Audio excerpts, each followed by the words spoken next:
Welcome to Galaxy Classes, where concepts become clear and learning becomes powerful. नमस्कार विद्यार्थी मित्रांनो, आज आपण इयत्ता 10वीच्या मराठीच्या पुस्तकातला एक खूप सुंदर अभंग शिकणार आहोत. संत नामदेवांचा अंकिला मी दास तुझा. हा अभंग आपल्याला भक्ती म्हणजे काय हे अगदी सोप्या भाषेत शिकवतो. तर आज आपण काय काय करणार आहोत? सगळ्यात आधी आपण संत नामदेव कोण होते हे थोडक्यात जाणून घेऊ. मग अभंगाच्या प्रत्येक ओळीचा, प्रत्येक शब्दाचा अर्थ समजून घेऊ. त्यानंतर या कवितेचा भावार्थ काय आहे आणि सगळ्यात महत्त्वाचं म्हणजे परीक्षेमध्ये यावर प्रश्न कसे विचारले जातील आणि त्याची उत्तरं कशी लिहायची याची आपण एकदम पक्की तयारी करणार आहोत. चला तर मग सुरुवात करूया. कुठलीही कविता समजून घेण्याआधी ती कोणी लिहिली आहे, ते कवी किंवा संत कसे होते, हे जाणून घेणं खूप महत्त्वाचं असतं नाही का? तर आपण बोलतोय संत नामदेवांबद्दल. हे फक्त एक कवी नाहीयेत, तर वारकरी संप्रदायाचे खूप मोठे, एक महत्त्वाचे संत कवी होते. त्यांची अभंगरचना इतकी सोपी आणि सरळ होती की ती थेट आपल्या हृदयाला भिडते. आणि तुम्हाला माहितीये का, त्यांची कीर्ती फक्त महाराष्ट्रापुरती नव्हती, तर ती थेट पंजाबपर्यंत पोचली होती. शिखांचा जो पवित्र ग्रंथ आहे, गुरु ग्रंथ साहेब, त्यामध्ये संत नामदेवांची तब्बल 61 कवने समाविष्ट आहेत. तिथे त्यांना भगत नामदेवजी की मुखबानी म्हणून ओळखलं जातं. यावरूनच आपल्याला कळतं की त्यांचे विचार किती मोठे आणि महान होते. चला, आता आपण थेट अभंगाच्या नावाकडे येऊया, कारण कवितेचं सगळं सार, सगळा अर्थ या 2 शब्दांमध्येच लपलेला आहे. अंकिला मी दास तुझा. यातला पहिला शब्द आहे अंकिला. अंकिला म्हणजे काय? याचा अर्थ आहे जो पूर्णपणे शरण आलेला आहे, ज्याने स्वतःला पूर्णपणे समर्पित केलंय. हिंदीमध्ये आपण म्हणतो ना समर्पित, आणि इंग्लिशमध्ये याला म्हणतात कम्प्लिटली सरेंडर्ड. म्हणजे माझं स्वतःचं असं काहीच उरलेलं नाहीये, मी पूर्णपणे तुझा झालो आहे. हा भाव आहे या एका शब्दात. आणि मग येतो दुसरा शब्द दास. दास म्हणजे सेवक किंवा भक्त. हिंदीमध्ये सुद्धा आपण दास किंवा सेवक म्हणतो, आणि इंग्लिशमध्ये सर्वंट किंवा टिवोटी. तर मग या पूर्ण ओळीचा अंकिला मी दास तुझा याचा अर्थ काय झाला? याचा अर्थ आहे, हे विठ्ठला, हे देवा, मी स्वतःला पूर्णपणे विसरून तुला शरण आलेला तुझा एक छोटासा सेवक आहे. बघा, पहिल्याच ओळीत संत नामदेवांनी आपली भक्ती आणि शरणागती किती सुंदरपणे मांडली आहे. आता बघूया की संत नामदेव आपल्या समर्पणाचा हा जो भाव आहे तो व्यक्त करण्यासाठी किती सुंदर आणि आपल्या रोजच्या जगण्यातली आपल्या अगदी जवळची उदाहरणं देतात. त्यांचं पहिलंच उदाहरण आपल्याला थेट आईच्या प्रेमाकडे घेऊन जातं. पहिलीच ओळ बघा, अग्नी माझी पडे बाळू, माता धावे कनवाळू.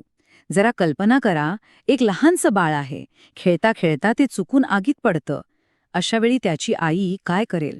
ती विचार करत बसेल का की मी काय करू? नाही, अजिबात नाही.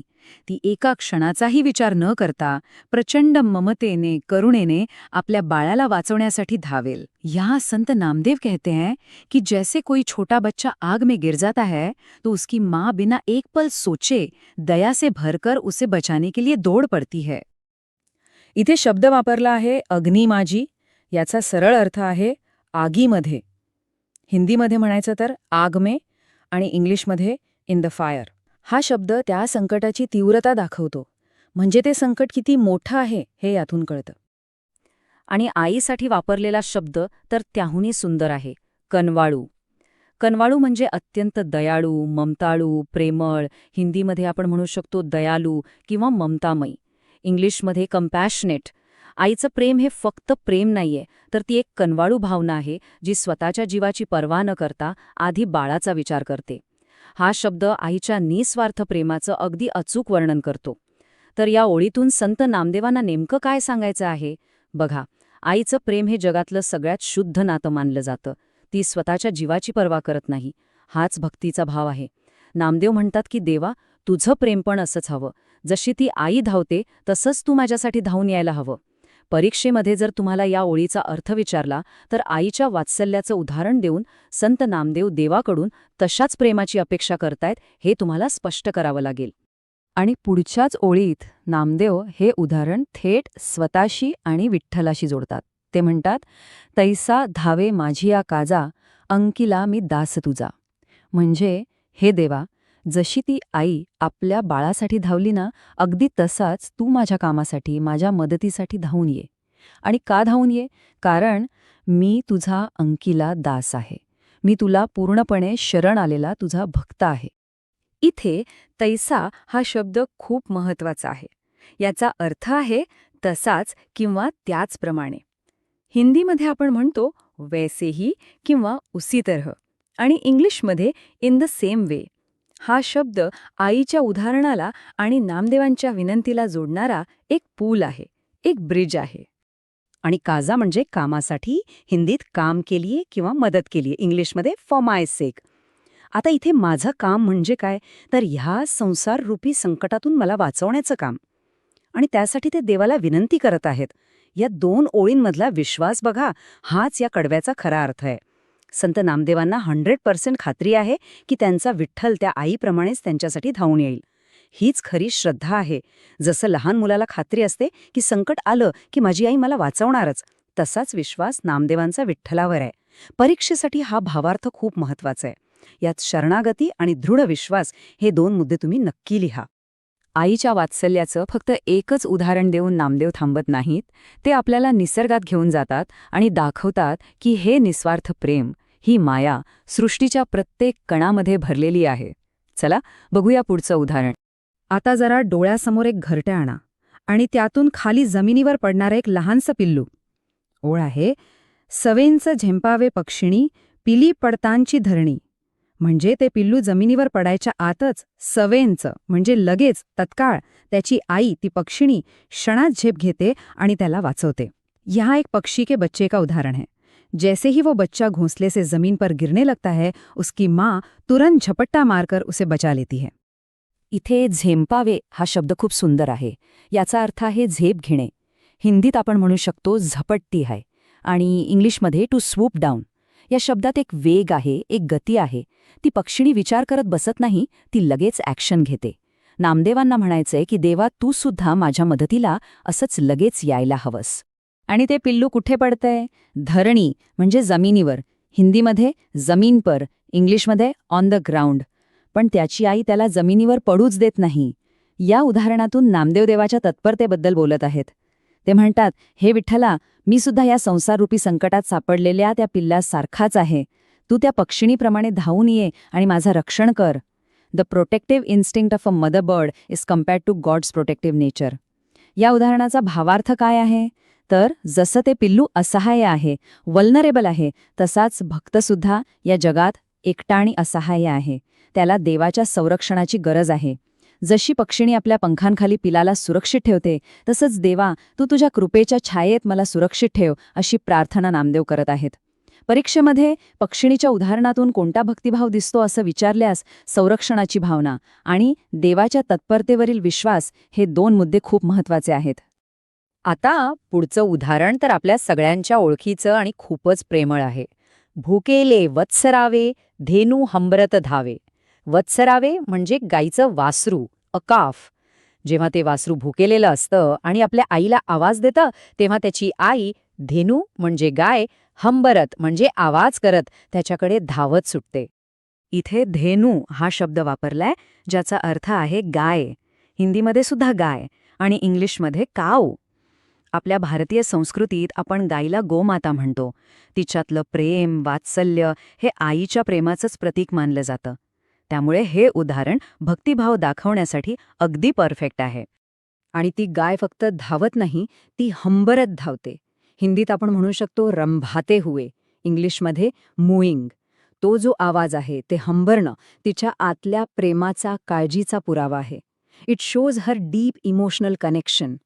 ती जणू काही वासराला सांगत असते की बाळा काळजी करू नकोस, मी आले बघ.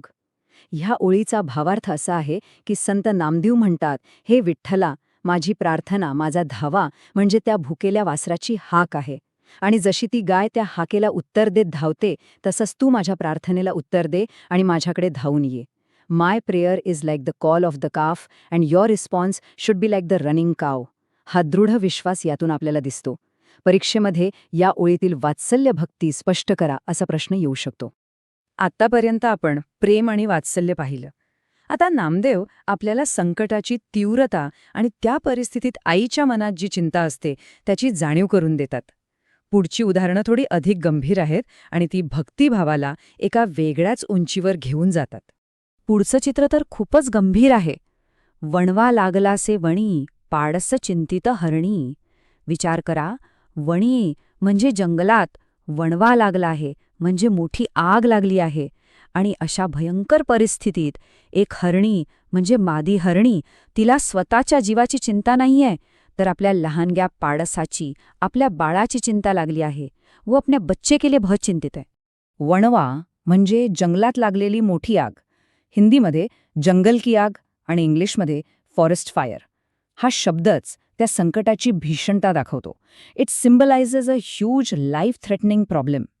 आणि त्या आगीत कोण सापडलंय? पाडस, हरणाचं नाजूक असहाय्य पिल्लू, हिंदीत हिरण बच्चा, इंग्लिशमध्ये फॉन. पाडसाचं उदाहरण भक्ताच्या असहाय्यतेचं प्रतीक आहे. या उदाहरणातून संत नामदेव काय सांगत आहेत? ते म्हणतात की हा जो संसार आहे ना, हाच एक पेटलेला वणवा आहे, जिथे दुःख, संकट, मोहमाया यांची आग लागलेली आहे. आणि मी, तुझा भक्त, या आगीत सापडलेल्या त्या असहाय्य पाडसासारखा आहे. म्हणून हे विठ्ठला, जशी ती हरणी आपल्या बाळासाठी चिंता करते, तशी तू माझी चिंता कर, माझी काळजी घे आणि मला या संसाररूपी वणव्यातून बाहेर काढ. The anxiety of the mother deer for her fawn is what Sant Namdev aspects from God. परीक्षेसाठी संसाररूपी वणव्याची कल्पना स्पष्ट करा असा प्रश्न येऊ शकतो. आणि आता अभंगाच्या शेवटी नामदेव आपली सही, आपली नाममुद्रा वापरून भक्तीचं सर्वोच्च आणि सगळ्यात सुंदर उदाहरण देतात. नामा म्हणे मेघा जैसा, विणवितो चातक तैसा. नामा म्हणे म्हणजे संत नामदेव म्हणतात की जसा चातक नावाचा पक्षी, मेघा जैसा म्हणजे पावसाच्या ढगाला, विणवितो म्हणजे कळकळीने विनंती करतो, प्रार्थना करतो. अगदी तशीच माझी प्रार्थना आहे, तसाच मी तुला विनंती करत आहे. इथे विणवितो हा शब्द वापरला आहे, ज्याचा अर्थ आहे कळकळीने विनंती करणे. हिंदीमध्ये विनती करता है किंवा याचना करता है आणि इंग्लिशमध्ये प्लीड्स किंवा बिसीचेस. यात फक्त मागणी नाही, तर एक तळमळ आहे, एक आर्जव आहे. इट्स अ प्ली from the bottom of the heart. आणि यातलं सगळ्यात महत्त्वाचं प्रतीक आहे चातक. चातक हा एक असा काल्पनिक पक्षी मानला जातो, जो फक्त आणि फक्त आकाशातून पडणारं पावसाचं पाणी पितो. तो जमिनीवरचं, नदी-नाल्यातलं पाणी पित नाही. तो फक्त आणि फक्त मेघावर म्हणजे ढगावर अवलंबून असतो. This mythical bird is a symbol of one pointed unwavering devotion.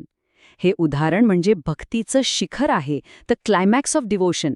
संत नामदेव म्हणतात, हे देवा, मी त्या चातकासारखा आहे. माझी भक्तीची तहान फक्त तुझ्या कृपेचा पाऊसच भागवू शकतो. तुझ्याशिवाय मला दुसरा कोणीही आधार नाही. He depends solely and completely on God's grace. परीक्षेमध्ये चातकाच्या उदाहरणातून संत नामदेवांचा कोणता भक्तिभाव व्यक्त होतो हा प्रश्न हमखास विचारला जातो. तेव्हा तुम्हाला एकनिष्ठ भक्ती आणि संपूर्ण अवलंबित्व, सोल डिपेंडन्सी, हे मुद्दे विस्ताराने मांडावे लागतील. चला, आता आपण ह्या सगळ्या सुंदर उदाहरणांना एकत्र जोडून या अभंगाचा खरा अर्थ काय आहे, त्याची मध्यवर्ती कल्पना काय आहे, हे थोडक्यात पण व्यवस्थित समजून घेऊया. तर ह्या संपूर्ण अभंगाचा सार काय आहे? सेंट्रल आयडिया काय आहे? ती आहे परमेश्वराप्रती संपूर्ण शरणागती, a feeling of complete surrender towards God. संत नामदेवांनी आई बाळ, पक्षिणी पिल्लू, गाय वासरू आणि हरणी पाडस ह्या उदाहरणांमधनं एकच गोष्ट आपल्याला सांगितली आहे की देवा, तुझं आणि माझं नातं आई आणि मुलासारखं आहे. त्यात प्रेम आहे, काळजी आहे, वात्सल्य आहे. निसर्गातली ही उदाहरणं वापरल्यामुळे त्यांचा भक्तिभाव अधिक तीव्र झालेला दिसतो. आणि या सगळ्यातून त्यांना एकच सांगायचं आहे, तो म्हणजे त्यांचा अतूट विश्वास की देव आपल्या भक्ताला संकटात कधीच एकटा सोडत नाही, तो त्या आईप्रमाणे धावून येतोच येतो. चला, आता हे सगळं आपण परीक्षेच्या दृष्टिकोनातून बघूया. या अभंगावर प्रश्न कसे विचारले जाऊ शकतात आणि त्याची प्रभावी उत्तरं कशी लिहायची हे समजून घेऊ. समजा परीक्षेमध्ये असा प्रश्न आला की आई, पक्षिणी, धेनू, हरणी या दृष्टांतांतून संत नामदेवांचा परमेश्वरावरील दृढ विश्वास कसा दिसतो ते स्पष्ट करा. तर याचं उत्तर कसं लिहाल? सुरुवातीला सांगा की संत नामदेव देवावर आईसारखं प्रेम करतात. मग प्रत्येक उदाहरण थोडक्यात सांगा, जसं की आगीत पडलेल्या बाळासाठी धावणारी कनवाळू आई, पिलाला वाचवणारी तत्पर पक्षिणी, वासरासाठी हंबरत धावणारी मायाळू गाय आणि पाडसाची चिंता करणारी हरणी. या सगळ्या उदाहरणांमध्ये आईचं प्रेम निस्वार्थ आहे आणि ती लगेच मदत करते. आणि मग शेवटी लिहा की संत नामदेव म्हणतात, जशा या माता आपल्या मुलांसाठी धावतात तसाच माझा देवसुद्धा माझ्यासाठी धावून येईल. हाच त्यांचा दृढ विश्वास यातून दिसतो. असं उत्तर लिहिल्यास तुम्हाला पूर्ण गुण मिळतील. आता हा तक्ता बघा. हा तुमच्या रिव्हिजनसाठी खूप महत्वाचा आहे. प्रत्येक उदाहरणातून भक्तीचा एक वेगळा प्रकार दिसतो. आईच्या उदाहरणातून वात्सल्य दिसतं, पक्षिणीच्या उदाहरणातून संरक्षण, गायीमध्ये माया आहे तर हरणीमध्ये चिंता, आणि शेवटी चातक म्हणजे एकनिष्ठ भक्ती किंवा एकमात्र आशेची सर्वोच्च पातळी. हा तक्ता लक्षात ठेवलात तर तुम्हाला उत्तरं लिहिताना प्रत्येक उदाहरणाचा नेमका भाव मांडायला खूप मदत होईल. चला, आता या अभंगातील काही महत्त्वाच्या शब्दांची एक फटाफट उजळणी करूया. मी शब्द सांगेन, तुम्ही अर्थ आठवण्याचा प्रयत्न करा. अंकिला, समर्पित, सरेंडर्ड. कणवाळू, दयाळू, कंपॅशनेट. काजा, कामासाठी, फॉर माय सेक. सवेंच, लगेचच, इन्स्टंटली. झेंपावे, झेप घेणे, टू स्वूप डाऊन. धरणीण, जमिनीवर, ऑन द ग्राउंड. वत्सरावे, वासरू, अ काफ. धेणू, गाय, काव. वणवा, जंगलची आग, फॉरेस्ट फायर. पाडस, हरणाचे पिल्लू, फॉन. विणवितो, कळकळीने विनंती करतो, प्लीड्स. आणि चातक, एकनिष्ठ भक्तीचं प्रतीक, अ मिथिकल बर्ड. हे शब्द आणि त्यांचे अर्थ पक्के लक्षात ठेवा, म्हणजे कवितेचा अर्थ अधिक स्पष्ट होईल. तर मित्रांनो, या संपूर्ण अभंगाचा सगळ्यात महत्त्वाचा मुद्दा, त्याचा क्रुशियल पॉइंट काय आहे, तर खरी भक्ती म्हणजे फक्त पूजा प्रार्थना करणं नाहीये, तर तो एक अतूट विश्वास आहे. हा विश्वास की देवाचं प्रेम हे आईच्या निस्वार्थ आणि नैसर्गिक प्रेमासारखंच निश्चित आहे. जशी आई आपल्या बाळाला कधीही संकटात सोडू शकत नाही, तसाच देवही आपल्या भक्ताला कधीही एकटं सोडू शकत नाही. हाच विश्वास संत नामदेव आपल्याला या अभंगातून देतात. This lesson was brought to you by Galaxy Classes, created only for study and concept clarity. Like, share, subscribe and press the bell icon for further notifications.